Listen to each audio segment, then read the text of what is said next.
Good morning, Wednesday morning, heading to Tel Aviv now to, I think, 4 or 5 back-to-back meetings with people I've never met. People who connected with me online, including, by the way, the Intel startup program for lunch. So that's going to be awesome. And a drone company this morning.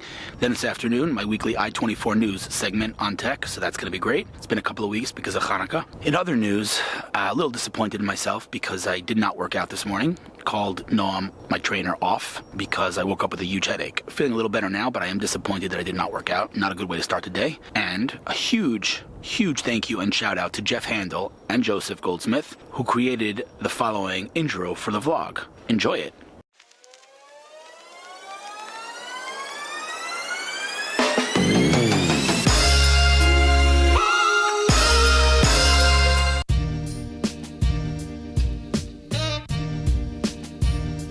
Early Wednesday morning, sitting in WeWork here in Tel Aviv. I love this place, I gotta be honest with you. And I'm sitting with this guy who is a lot more experienced and a lot wiser than I am and probably will be for a long time. But first of all, how did we connect? Who introduced us? My wife. Who's your wife? My wife is a rock star.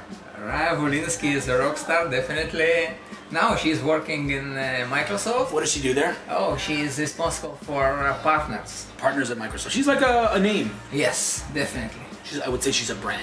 I like her a lot. Anyway, very cool. So she connected us. Why? Because she knows I like drones. And you're doing something pretty cool in drones. So we just spent the last, I'd say, hour talking a little bit about what you're doing. What's the name of the company? Drone Harmony. DroneHarmony.com. And one of the more impressive things, among many others, which we'll talk about, is that when I Googled some keywords, some big keywords in the drone space, you guys were like right up there on Google, like number 2, number 3, number 4. That's pretty impressive stuff, considering that you guys didn't raise any external funding. Yes. Whoa! What just happened with my camera? You didn't raise any funding. You're bootstrapped. Yes, definitely. Before we talk about Drone Harmony, your background a little bit. Okay, I would define myself as a serial entrepreneur. Was working in large corporations like Motorola and Cisco. I think I was in a founding group of, I would say, 6 to 7 startups. One of them, Hynix, was successfully sold to Cisco for $127 million. So that's an interesting number. You know why? Why? Because one of my favorite people in the world also sold this company for $127 million. Yeah? Exactly that number. I'm not kidding. Okay. You know who that is? No. Bob Rosenshine, the founder of Answers.com. Okay. $127 million. Yes. Not kidding. What a coincidence. All right. Anyway, awesome. So what in the world is Drone Harmony? Tell me about this a little bit. Drone Harmony is reinventing the way people are flying drones. So what we are doing actually, we developed an application which is a mission planner for drones.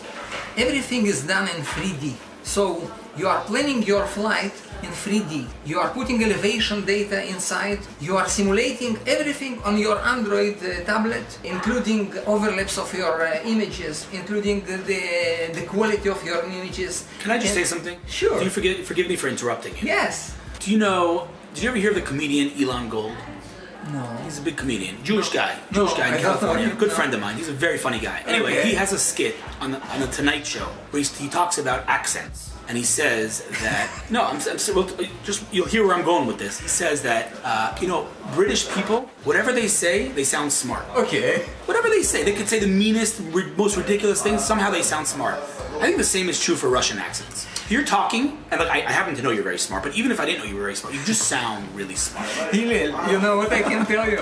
I'm speaking fluently in 4 languages. 4? Right? 4. Wow. Now, last time I was in Moscow, and I was born there, and I meet my friends from, the school, and they told me, you didn't forget Russian, but why you are singing? So I have accent now in all languages I'm talking. Are you singing? Yes, Why? Because in Hebrew it's singing language. So in Russian they are feeling that I'm singing. Interesting. It's more like you're like ups and downs. Right. No, you just sound very, very smart. By the way, I apologize for interrupting you, but may I just add one thing that I think is really interesting about Drone Harmony? I've said this before because over the last, if you guys are following, you must have noticed that in the last, I would say, 2 months, I've met with several very, very interesting drone companies, like Jpeg, who we love, like Aerobotics, off the hook, like brilliant. And I think the theme, the trend here is clear, and you fit right into that trend, and that is that, drones are in their early days right now, and the drone industry is just basically hardware. Like DJI, they make their apps, but they're hardware. They make amazing hardware. Software for drones is just getting started. And while software is eating the world in a good way, in our day-to-day lives, apps and all the things we use, our OSs and everything, with drones, the software is in its infancy. And whoever's going to take over this market is not going to be the guy who makes the best hardware, because hardware, I feel, is commoditized. what's really going to matter and make an impact on this industry, which is just getting started, is software. And I can tell you, as a droney, that I fly my drone. I love drones, but I fly my drone and like, well, you know, all right, so you fly, you take some nice pictures, but you can't really do very much with it, right? Because you're limited to like, you know, the limited functionality in DJI apps. You're changing that. Yes, definitely. Tell me about that. Most of the people know drones from military and governmental use. Now, what's happening is use of drones in commercial industries, like specifically in inspection, right, maintenance, cell towers, pipelines. Rescue. Yes, rescue is different, but what I'm speaking is actually in the inspection, in the maintenance area, you can very, very fast show very nice return on investment.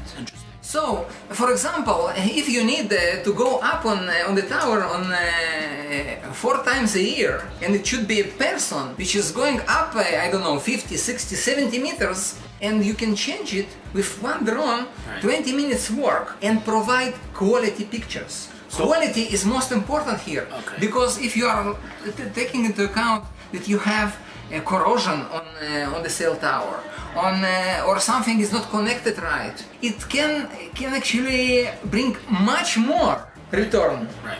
So this is the issue, that the commercial use of drones is going with very high CAGR, I would say 18-19% a year. Right. You can do things with drones commercially that human beings just can't do. And I said rescue just because it popped into my head that, you know, I don't remember who said it to me. It might have been Adam from Jpeg, where he said, you know, firefighters have to get near the fire to see the source of the fire. You can't get that close to fire. A drone can, especially, it might have been Aaron. I don't remember who said it to me, but a drone can if it's built in a way that can sustain, you know, extreme heat. Yes. But in any case, you have an Android app that's out there. Your company's focused B2B, right? But you do have a consumer product. It's an Android app called Drone Harmony. Drone Harmony. It's free, and I download this app. I can plan my entire flight. I can simulate a 3D structure and fly around at the distance and at the height and all the parameters that I define. Yes. And I can basically just do a whole lot more with drones than I can do with a DJI app. Definitely, yes. So you know, like the first thing I'm doing when I get home today is firing up because I'm an iPhone guy, but I do have a pile of Android phones at home. Very good. I think I'm gonna fire up my Huawei P10, and amazing phone by the way, and download this app and go out for a flight with my Mavic and see what this thing could do, because it sounds super duper geeky. Great. Amazing. So what would you say are your obstacles/challenges in terms of the company? What's the next steps? What are you going to be doing? You're going to be launching soon? You're going to be raising funding? Yes, the next step is we are going to launch a full-blown product for, first of all, for people who like to fly drones, but also for cellular vertical marketing. Specifically, we are talking about cell towers, road pipelines, as well as mining. So this is the three vertical markets that we are focused on. I love it. Well, listen, man, you gotta let me know how I can help in any way. If you guys want to learn more about Drone Harmony, it's droneharmony.com. Do you want to give people your email for them to reach out to you, or you'd rather they just go through the website? Website is okay. Website is okay. Go to the website, check out the website. If you're, you know, a commercial player that could use this technology, or a consumer, you know, droney, is that a word? Yes. Might be a word, I don't know. Download the app, play around. And if you're an investor, I know they're not raising right now, but in the future, probably, I don't know, a couple of months, you'll be maybe looking at investments. We'll start to thinking about it. So if you're an investor interested in the drone space, and there are a lot of those, and more and more coming all the time because it's a hot space, then, you know, check out the website, contact them through the website. I think it's a really cool company, and please tell your wife thank you for introducing us, because I love meeting drone companies. Thank you very much. All right, man. Thank you for your time. Good luck, and let me know anything I can do to help you. Let me know. Thank you. All right, Thanks. Good luck. Leaving WeWork now, and as I finished that interview, I realized the mic was half plugged in. I really hope the audio was okay.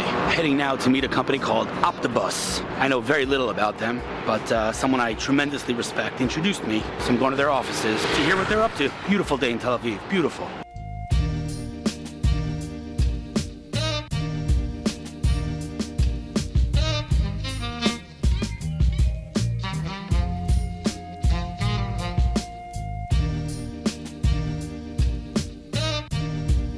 So I speak a lot about context all the time. I write articles about context. I talk about how to make an intro and the importance of context. We had no context, and the truth is, this is a very interesting angle. The truth is, when there's no context in meetings, things could get very awkward. I once had I don't know if I told you this. I think I did tell you this on the phone. I once had someone made an intro to a tech exec, and they told them you should speak to Hillel, and they told me you should speak to this tech exec, and they didn't tell either one of us why. Mm-hmm. And we got on the phone, and I'm like, hey, what's up? And she was like, hey, what's up? And I'm like, how can I help you? And she's like, how can I help you?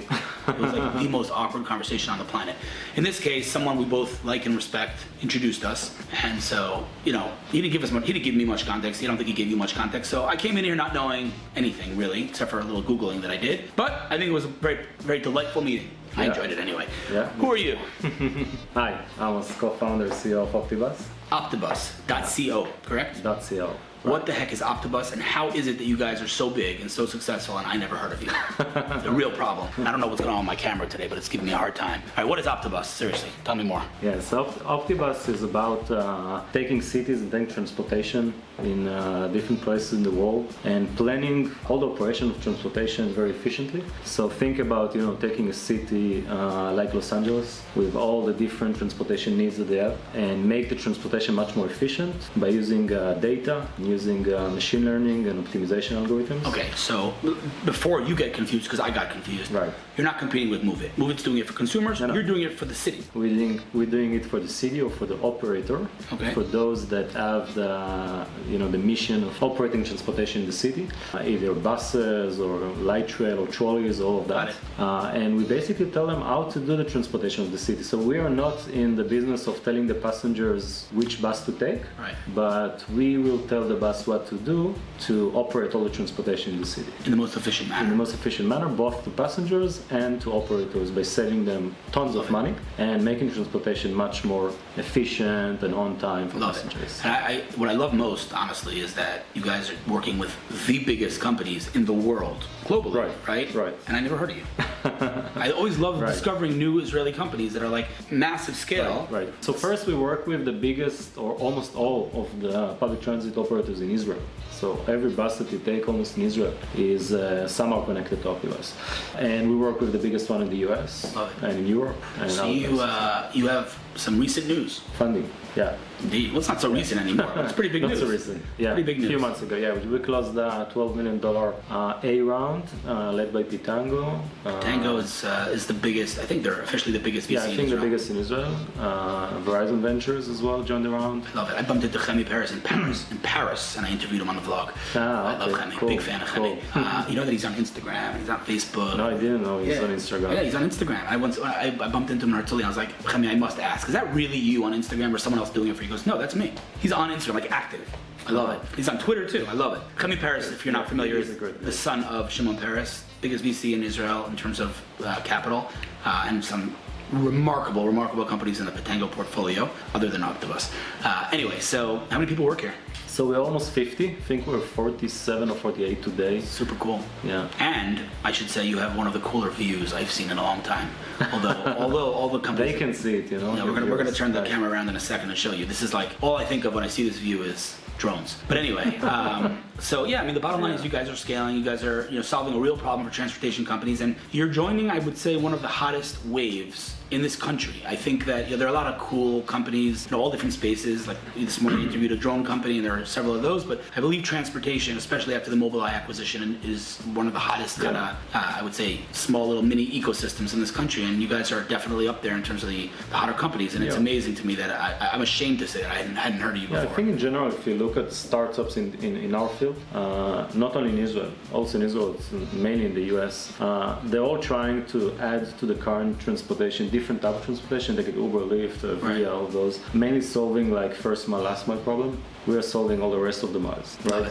So we are really focused in the mass transportation, those that takes the masses, the millions of people every day, and we are the ones that are trying to make that better and not all the Love it. other. Yeah. Well, man, good luck on everything. Let me know if I can help with anything at all. I mean it. And just keep owning the space. It's really, really interesting what you're saying. I'm going to turn the camera around and show them the view. Thanks, dude. Thank you. Check out this view, guys. This is Tel Aviv, baby. Oh my God, look at those skies. They're like amazing. This is really, this is like almost like the Facebook view on their porch. Amazing. Optibus.co, check it. I'm leaving Optibus and I bump into this guy. Who are you? Mitch Scheider. The one and only. The one and only. First of all, you gotta stop smoking, dude. Alright, that's Stop. number one. Here, let me give you something. Hold on, this is for you. Hold on. Here. Wanna try this? All right, cool. That's a first on the vlog, man.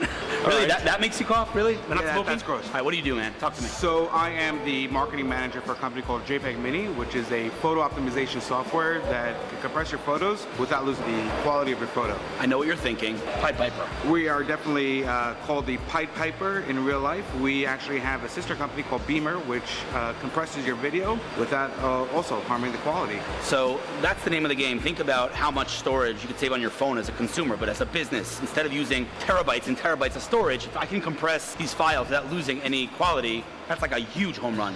I can't confirm that that's what you do, but apparently the company's doing incredibly well, so yeah, I guess it works. We can't say who we just signed, but it's a very, very big network. Come on, man. Yeah, sorry. But the contract has been signed, and all I can tell you is that when you're streaming anything online these days, you're basically using our software, and we can actually stream a lot You work with faster. Kaltura. Do you guys work with Kaltura? We're in talks with Kaltura. We They're know a them very sponsor, well. you know that, right? Sure. Sure. It's pretty awesome. They know who we are. We know who they are. How much money the company raised? Do you know offhand? I don't know offhand, but I believe A like lot. the last round was around $15 million last year. Love it. Yeah. Cool, man. Wonderful. Nice to bump into you. Nice to see you. Good to see you, dude. We'll talk soon. Right now, on my way to meet the Intel startup program for lunch. A guy named Jeremie, I think it's pronounced. A little bit early, so I figured I'd give you a little bit of a view of Tel Aviv. Check this out.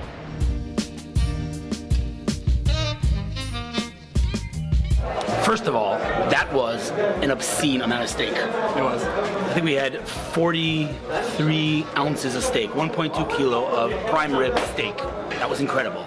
All right, so now that I'm in food coma, who are you? So my name is Jeremie Guedj, working for Intel, and I'm part of the Intel Ingenuity Partner Program, which is basically a strategic partnership program.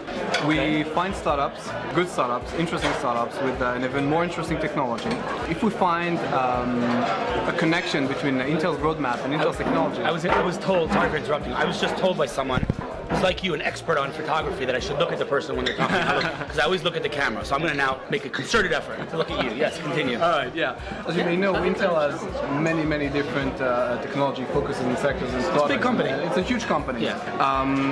And in Israel, we have the big opportunity of digging into the pool of the next big players, the next unicorns. Which you already did with Mobileye. Yeah, Mobileye and hopefully a few of the other companies we're working with. And there could be a winning opportunity of working between startups and corporates, which is, an ant working with an elephant. And it's a win-win. It is a win-win. Yeah. It is a win-win. So we're trying to help the company grow. Okay. And the way we do that is providing our knowledge, the technological knowledge, and also our technology. We have the best expert on the planet in almost any field. And working with startups which are very resource constrained, they can't now hire 10 PhDs in their various fields, Right. and that we can provide. So you give them the infrastructure to just get stuff done.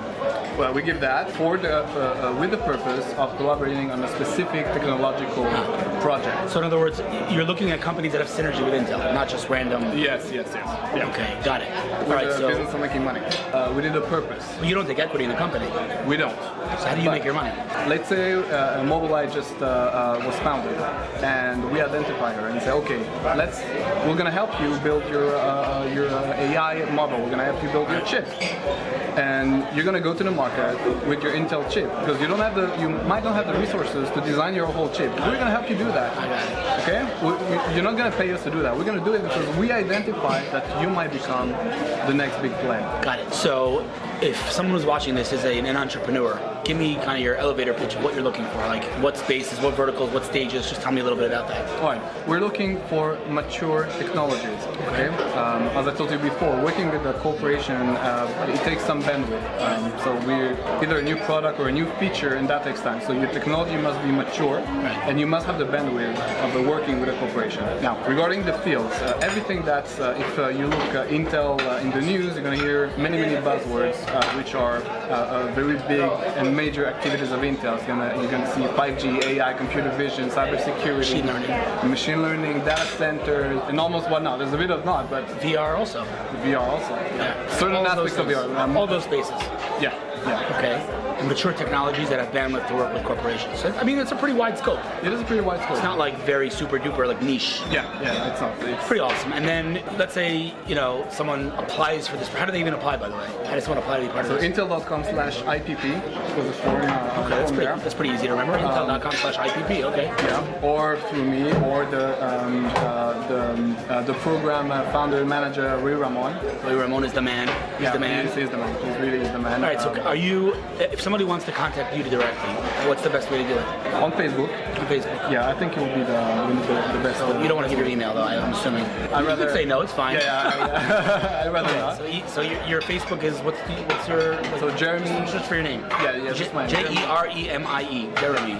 Right. Guedj. We also have, now remember, we do have a dedicated email for the program. Okay. It's ingenuity@intel.com. Ingenuity@intel.com. And what should be? Let's say somebody wants to apply. Should they send a deck? What should they send? Yeah. So deck. they should send a deck, a public deck. Okay, not requiring an NDA. That's an important part.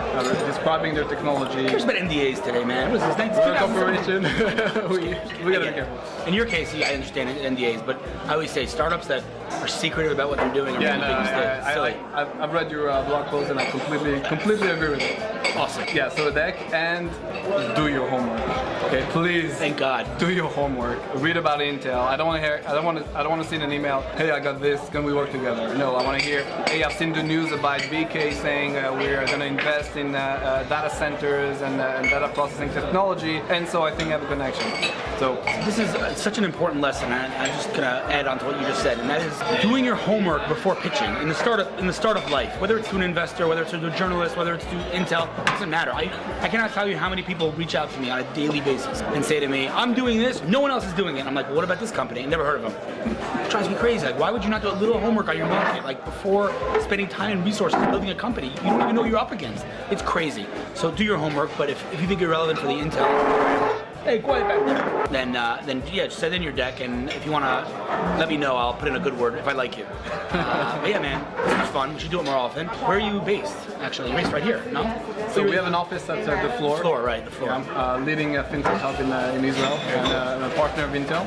So we have an office here, Tel Aviv, the floor next to Rothschild. We have an office in Petah Tikva. The floor is a really cool looking space. It is an amazingly looking space. Literally, the last time I was in this restaurant was with the people who run the floor. It's very funny. It's totally coincidental. What part to mention, if you're a startup also dealing with technology relevant for the fintech market, then you should also talk to the floor. Come say hi. Come here. Who are you? Hello. Who are you? What's your name? My name is Eden. How do you know me? From the Mythos. She used to work at Mythos, and for like years she was like my waitress, and I'm like, I know you. Okay, now sorry. Now come to Goshen. Oh snap. Okay, cool. So, and if you're a fintech company, definitely check out the floor. What's the website? You know, the floor? Thefloorhub.com. Thefloorhub.com. Super cool. I have to run because I'm going on live TV in like a half an hour, and it's like in another city. But this was a lot of fun. Let's do it more often, and good luck, dude. Let me know how I can help with anything. I need it. Thank you. All right, cool. Made it to Jaffa, going on I-24 News. 20 minutes, I'm live. Speaking about Amazon's shopping season, Apple's lowered expectations for the sales of the iPhone 10, and Magic Leap's they finally launched. Although it's a prototype and a first product, it's still a big deal that they have a product out. But before I go live, look at the view in Jaffa.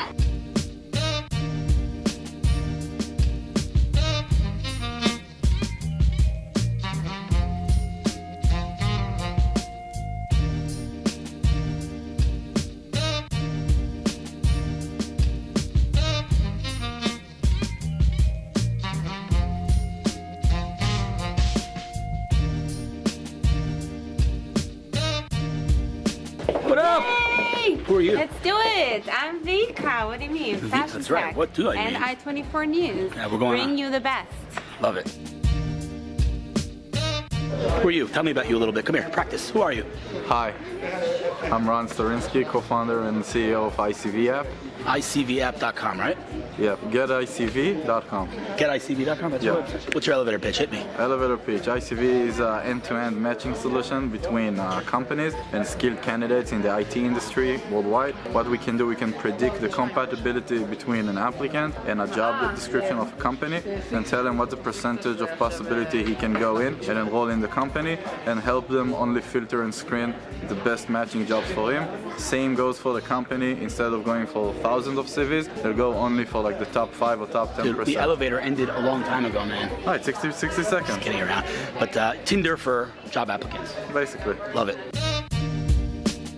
Let's switch gears to you, Hillel. Absolutely. What do you have for us today, you technology expert? The big news, at least from my perspective, is Magic Leap, which a company that raised billions with a B from the biggest names out there. We're talking Google, we're talking Andreessen Horowitz, we're talking Alibaba, and they didn't launch anything for years. So Right, was billions, it 6 years? 6 years, I think, since there was this thing called Magic Leap. So everyone's like speculating. Some say it's garbage and it's, just hot air basically, and there's nothing there, and some say it's going to change everything. The ones that have tried it, the people that have tried it, like Benedict Evans at Andreessen Horowitz, said it is a paradigm shift in the way we're going to, humans and computers are going to interact. He compared it to the first iPhone. Moving on, I hear the reports are not so good on the iPhone 10. Okay, so I have the iPhone 10 right here, the best phone I've ever owned in my life. This is the iPhone 10? This is the iPhone 10. And there is some random Taiwanese newspaper that reported that the expectations of the sales of the iPhone 10 are going to be decreased because there's not a lot of demand. How do we say this politely? Let's call bluff on that, because first of all, who the heck is this newspaper? Who are they? No one even knows. It's some random, anonymous. That's number one. Number two, there's a very good chance that they're actually mixing up the iPhone 10 and the iPhone 8, which might have sold less than expected because it was overshadowed by the iPhone 10. Successful company on planet Earth, ever. So, people like to talk trash. Let's just say, I can tell you again, as someone who uses the iPhone 10 on a regular basis, it's faster, it's more accurate than Touch ID, and it's using some insane technology. It's Israeli technology in the little thing on top here, which is getting a lot of heat there too. People like to hate on Apple, that's the bottom line. It's a phenomenal, remarkable device. Is it perfect? No.